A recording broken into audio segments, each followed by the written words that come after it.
Hey, this is Scott, and today we're going to take a look at this guy, the Ulanzi L1 Pro. This is a waterproof kind of cube style light. So today we're going to unbox it, see what's in here, how it works, what different functions it has, and just kind of test it out overall.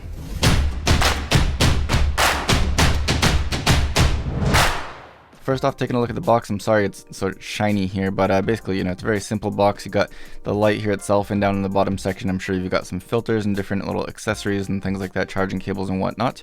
On the side here, it says it has the IP67 waterproof rating, and on the back, you have a bit more information. The biggest headline here is that, like I said, it's waterproof up to 33 feet or 10 meters out of the box with no housing needed. On the side here, you can see that this uses a Type-C connection to charge, and it also comes with 20 filters. So this is not like an RGB light, but using those filters, you should be able to get a pretty good range of different color effects going as well. So now let's tear into this box and see what's inside. Alright, so first off, this is obviously the light itself. It's pretty lightweight. Feels like it's mostly plastic. This front section here might be metal maybe, and there is a little bit of a glass or a plastic, maybe plastic covering the LED chip itself, which is recessed in here with some kind of reflection type material going here, so that will help to kind of focus and magnify the output as well. On the bottom you have a screw thread, which I do like. I always appreciate having something like that built into the unit itself. And on the back here, really not a whole lot to it. You got a button on the side. That's the only button on there. You do have this little loop here. I'm assuming if you want to use a strap or something on here. It looks like there's a little bit of a notch here. I'm assuming that might be to put on some kind of filter holder. We'll see in just a second. And then on the other side here, you have a little door that says open.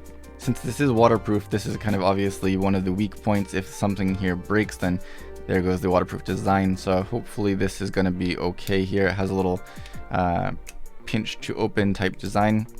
It does feel actually pretty rugged on there. It's spring loaded, and obviously there's a bunch of rubber sealing in there as well to maintain that waterproof design, which also lets it be charged by that standard USB cable, since you can't have that just open out on the outside here.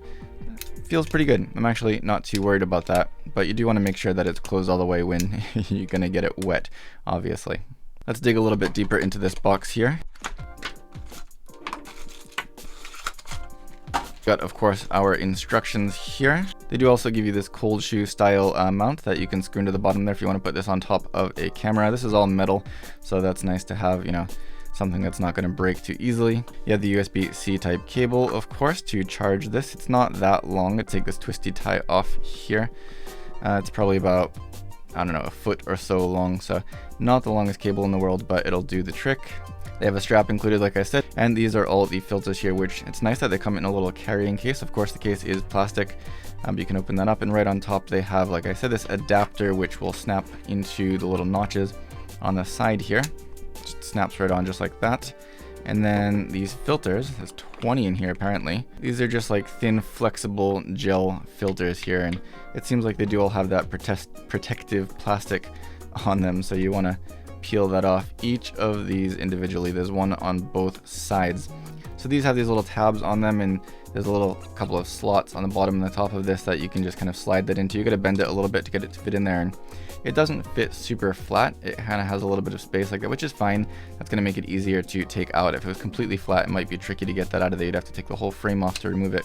So I assume that's why they did that, leaving that little bit of a bend in there, so that way you can kind of grab that and take it out more easily if you want to switch up these different filters.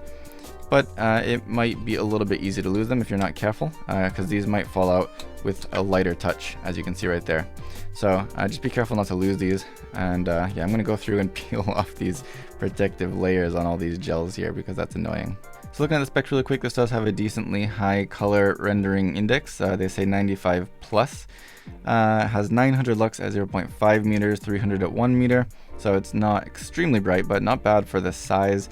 Has a color temperature of 5500 plus or minus 200K, which is pretty much daylight. Has 4 levels of dimming and a 60-degree beam angle, which is not all that wide, which again might kind of contribute to its brightness. It's waterproof, like I said, up to 10 meters or 33 feet. It has a 1000 milliamp hour battery that can apparently work up to about 80 minutes on maximum brightness. That's not bad at all, actually.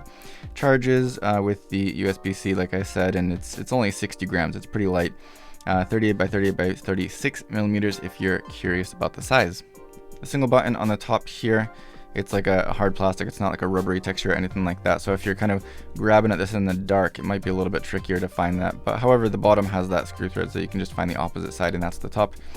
If you long press it, it will turn the light on. There it goes.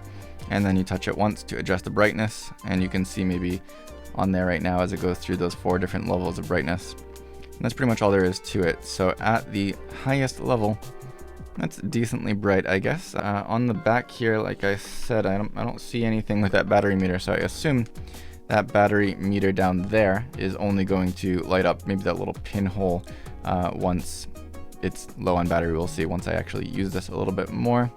But you do have these gels here. You have a lot of gels, so although this is not an RGB light, you can get a lot of creative effect with these different gels here. So that's a pretty good variety. It's not just a few. They do include quite a lot in here, so I appreciate that. So this is not a very complex product. I don't feel the need to really give you an in-depth review of it. There's no Wi-Fi type capability, so there's no control from any kind of apps that you're going to get with this. It's basically just a light that you turn it on, you got 4 levels of brightness, and you got some snap-in filters here. It is waterproof though, so I will test that just to make sure that there's nothing weird going on with leakage or anything like that. But otherwise, this is what you're getting with the Ulanzi L1 Pro. If you have any questions or comments, let me know down below. And if you like this video, don't forget to give it a thumbs up, subscribe to see more in the future. And as always, thank you for watching.